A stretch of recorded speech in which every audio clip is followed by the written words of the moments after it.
It starts the way a lot of life-changing moments start these days. With an email. In her tiny apartment, Ha-eun sits in front of her laptop. The same messy desk, the same flickering lamp. But this time, she isn't drawing. She's staring at her inbox. One subject line seems to glow brighter than the rest. Regarding your pitch meeting, from Content Team. Her heart beats so loudly it drowns out the sounds of the city outside. She moves the cursor slowly and clicks. For a second, the words blur together. Then they fall into place.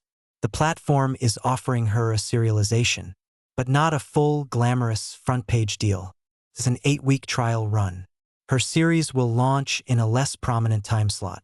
It'll get some support, but no guarantee. And if the performance is weak, views, completion rate, engagement, it can be cut. Just like that. There are editorial notes too. Clarify the concept. Strengthen the hook in the opening panels. Ensure a clear emotional conflict in Chapter 1. Her brain processes everything at once. They said yes, but they also said you're still on thin ice. She leans back in her chair, laughter and tears both threatening to come out at the same time. This isn't a dream come true. Not yet, but it is a door that's finally opened. Somewhere else in the same building as yesterday's meeting, an office door is closed. Inside, Joon stands in front of his boss's desk. On the desk, printouts of the pitch materials he and Ha-eun worked on all night. We'll give your rookie a trial run, the boss says, flipping through the pages. 8 weeks. Limited slot. If it flops, we kill it. Joon listens, expression controlled. And if it flops, the boss continues, looking up at him. I'm not just questioning her future with us. I'm questioning your judgment. It's not a threat shouted in anger. It's something much worse. It's calm, serious, corporate. You're betting your reputation on this, the boss adds. Don't forget that. Joon nods once. He understands perfectly. Back in her apartment, Ha-eun's phone lights up with an incoming call. Her best friend picks up with a half scream when she hears the words. They said yes. They actually said yes. There's a small explosion of squealing and congratulations through the speaker. But the excitement softens when Ha-eun starts reading the details. It's a trial, she explains. 8 weeks. If the numbers are bad, it's over. Her friend goes quiet for a moment, then says, so it's not a fairy tale. It's a war. On the other side of town, Joon is reading his own version of the email. Same project, same trial, same conditions. But his copy comes with attached notes from other editors. We like the emotional core. Worried it may be too subdued. Consider a stronger hook, more memorable traits for the heroine. We need something that can compete with Minji's new series. He reads the last line again. Compete with Minji. The rookie versus the rising star. He exhales and closes the window. The game has officially begun. The next day, the office feels a little different. The same desks, the same fluorescent lights. But now, this isn't just a speculative pitch. This is a real project.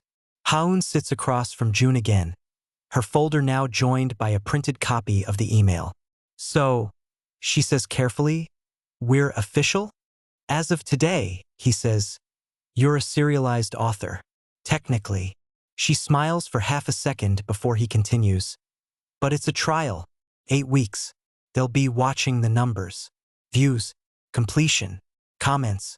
If readers don't stick around, they won't keep you on the roster. The words settle on her shoulders like extra weight. This is no longer just about finishing a story. It's about performing, competing, surviving. Joon taps the printed notes. And we don't have the luxury of pretending these don't exist, he adds. We need to address them. Her smile fades a little. So this is us now? Yep, he says. Welcome to the industry. They go through the notes one by one. Some are mild. Some are sharp. We need something more trendy, Joon reads. Can the heroine be a bit more quirkily charming? Maybe like Minji's previous series. Ha-eun winces. Like Minji, she repeats. That's specific. Another line. The story is honest, but the opening doesn't pop enough for new readers. Ha-eun shifts in her seat. If we follow all of this, she says slowly, does it still feel like my story? We're not here to worship your first draft, Joon replies. We're here to make something people actually read. So you're saying my story isn't readable? I'm saying, he counters. It's your story, but it's also a product. And the platform wants a product that can stand beside everything else on the front page. She looks down at her notes, frustration and fear mixing inside her. I don't want her to become a clone of someone else's heroine, she says. I don't want to become someone's less famous version. Joon looks at her carefully. That, he says, is a valid feeling. But if no one clicks, reads, and stays, how will they ever hear what you actually wanted to say? The silence between them is complicated. Despite the tension, they dive back in. What follows is a montage of late hours and heated discussions. They reorganize the first chapter, shifting scenes so the emotional conflict appears earlier. Joon suggests a stronger opening image, a small, specific moment that sums up the heroine's inner struggle.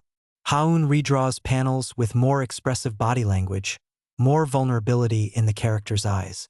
They brainstorm a new visual motif, a recurring place, object, or gesture that reflects the heroine's fear and growth. Between arguments, something like camaraderie starts to show. They trade small jokes about overly dramatic editor comments. They make fun of cliché dialogue they delete. They complain about the coffee. They're still prickly, but there's a rhythm now. For the first time, it feels less like they're fighting each other, and more like they're fighting a shared problem. After a few long days, they send an updated outline and sample pages for internal review. The response comes back faster than Ha-eun expects. Some parts are encouraging. The emotional beats are stronger now. The opening has more clarity and focus. But then there are the other lines. We're still concerned it doesn't pop enough visually. Could we add a more instantly memorable trait to the heroine? Consider adding more humor or quirk in early scenes, similar to Minji's style. There it is again. That name, Minji. On the monitor, the comments feel harmless, professional, logical. Inside Ha-eun's chest, they don't feel harmless at all. So they want me to be a cheaper version of someone they already like, she says quietly. They want you to be more marketable, Joon replies, trying to keep his voice neutral. That's not the same thing. She laughs, but there's no humor in it. Feels the same from where I'm sitting. He doesn't have an easy answer, because from where he's sitting, he understands both sides. The tension that's been simmering finally boils over. It happens after one more round of revisions. One more comment. One more tiny, harmless suggestion. They're in the work area again, the same table where they stayed up all night.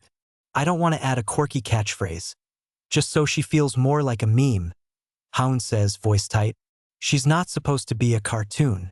She's human. And humans also need readers to care enough to turn the page. Joon shoots back. This isn't a diary. It's a serial. At what point? She fires. Does it stop being mine and just become a Frankenstory built by committee? At the point where you refuse to adapt and the project dies, he says. Is that what you want? Her eyes flash. At least if it dies as my story, I know what it was, she says. If it dies as a watered-down imitation, what's the point? He opens his mouth, then closes it. The old fear, the memory of his own failed project, rises again. She sees the conflict on his face and pushes harder. Be honest, she says. Are you doing this for the story or for your career? So you can prove you can produce a safe hit. The question hits him right where it hurts. He doesn't lash out. He doesn't defend himself. He just goes quiet. And somehow, that silence makes everything feel worse. Ha-eun's chair scrapes against the floor as she stands. I need to think, she says. She gathers her things and walks away, the distance between them feeling bigger than ever. That night, they're in different worlds, but thinking about the same thing. In her apartment, Ha-eun spreads out her old sketches. Pages from before she knew about panels per chapter, click-through rates, or algorithm-friendly thumbnails. Back then, her main character wasn't a product. She was just someone she needed to write about. She flips through the early drafts, tracing the first scene she ever drew. The heroine sitting alone at her office desk, dying a little inside every time the clock ticked. If I bend everything just to keep this slot, she thinks, am I still telling my story? Meanwhile, in a quiet office, or maybe a convenience store lit by white neon, Joon scrolls through numbers on his phone, charts, rankings, comments on other series, including Minji's. He sees her name everywhere, sees his own name attached to this new, risky rookie. Are you doing this for the story? Her words echo in his mind. Or for your career? He remembers the project he ruined years ago, the one where he insisted on doing things the right way until nothing was left. He remembers the boss's warning. If this fails, it's on you. He hates that both answers might be true. That yes, he loves stories. And yes, he's terrified of failing again. The next day, or maybe the one after that, there's a knock on Ha-eun's door. She hesitates, then opens it. Joon stands there, looking slightly out of place in the narrow hallway of her building, holding a folder in one hand and a convenience store bag in the other. I brought snacks, he says awkwardly. Editor's version of a peace offering. She steps aside and lets him in. Inside the cramped apartment, surrounded by sketches and sticky notes, he doesn't start with the project, or the deadlines, or the numbers. He starts with himself. Yes, he says, part of me is doing this for my career. I won't pretend otherwise. Ha-eun looks at him, surprised at the bluntness. But I wasn't lying when I said your idea is good, he continues. And I wasn't lying on that rooftop when I said I saw myself in you. He takes out the printed notes. We don't have to turn your heroine into a Minji copy, he says. We don't have to follow every suggestion blindly. But we can't ignore reality either. He slides the papers across the table. So here's what I'm proposing. We decide together which notes we're okay with: structural, pacing, clarity, and which parts we refuse to let go of. We make it readable, clickable, and still yours. For a moment, the only sound in the room is the faint hum of the fridge. Then she exhales slowly. I don't want to lose this just because I was scared of changing anything, she admits. But I also don't want to lose myself in it. Good, he says. Then our job is to walk that line. Not perfectly, just honestly. She picks up the notes. Okay, she says. Let's try. But if she starts spouting random quirky catchphrases, I'm blaming you. That's fair, he replies. The distance between them shrinks. Just a little. They work again, but this time the atmosphere is different. They talk more clearly about their choices. This scene, let's keep the raw emotion, but make the setup faster. This joke, they want humor? Fine. But it has to come from her personality, not from some forced gag. We'll move this big reveal earlier. Same truth, better placement. They finalize the first chapter script and panels. The series description. A short, potent summary that reflects what the story really is. The cover image, a rooftop, perhaps, or a small, lonely office desk under harsh fluorescent light. By the time they're done, both of them are exhausted. But this time, instead of feeling like they survived a fight against each other, it feels like they survived a battle on the same side. The day the first chapter goes live, the world does not stop. People go to work. Buses run. Coffee shops open. In the middle of all that, somewhere in a tiny apartment, a young woman sits in front of her laptop as the platform pushes a notification. Your series is now live. Her thumbnail, her title, her story. Right there, searchable, scrollable, skippable. She clicks on her own cover, almost shyly, and scrolls through the first few panels. Meanwhile, in the office, Joon watches a different screen. The editor dashboard. At first, the numbers are slow. A few clicks here, a few there. Not a flood, not a viral explosion. But then the first comments start to appear. This hits way too close to home. I quit my job last year and, yeah, this hurts in a good way. It's not flashy, but I like how honest it feels. The views aren't sky high, but the people who do click stay. They read, they talk. Retention is strong. Engagement is sincere.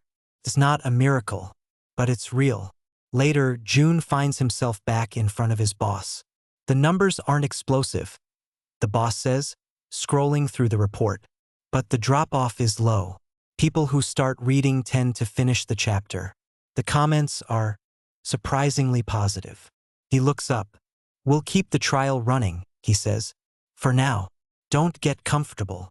In Joon's chest, something unclenches.